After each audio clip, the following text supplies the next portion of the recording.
ہم غریب تھے، میرا رشتہ نہیں ہو رہا تھا، جو بھی رشتہ آتا غربت کی وجہ سے ریجیکٹ کر جاتے۔ میرے ماں باپ نے میری شادی ایک شرابی سے کر دی، لیکن میری وہ بہت عزت کرتا۔ سب گھر والے اور محلے دار میرے شوہر کو برا بھلا کہتے، لیکن میری نظر میں ان کی عزت تھی۔ ایک روز میرا شوہر شراب پی کر گھر آیا تو میں اس سے پوچھنے لگی کہ آپ شراب چھوڑ کیوں نہیں دیتے؟ شوہر کی بات سن کر میں تو حیران رہ گئی، جب اس نے کہا کہ ساری زندگی کے غم بھلانے کے لیے مجھے اس حرام چیز کا سہارا لینا پڑتا ہے۔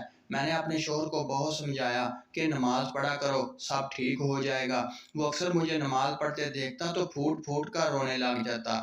ایک روز رات کے وقت میرے کمرے میں کسی کے رونے کی آواز آنے لگی۔ جب میں نے دیکھا تو گھبرا کر اٹھ پڑی، لیکن سامنے جب دیکھا تو حیران رہ گئی کہ میرا شوہر نماز پڑھتے ہوئے رو رہا ہے۔ نماز پوری ہوئی تو میرے پاس آیا اور مجھے کہنے لگا کہ تم مجھے جنت میں ساتھ لے جاؤ گی۔ شوہر کی یہ بات سن کر میں مسکرا دی اور اللہ کا شکر ادا کیا کہ میرا شوہر راہ راست پر آ گیا ہے۔ اگر آپ کو ویڈیو اچھی لگے تو پلیز چینل کو ضرور سبسکرائب کر دیجیے۔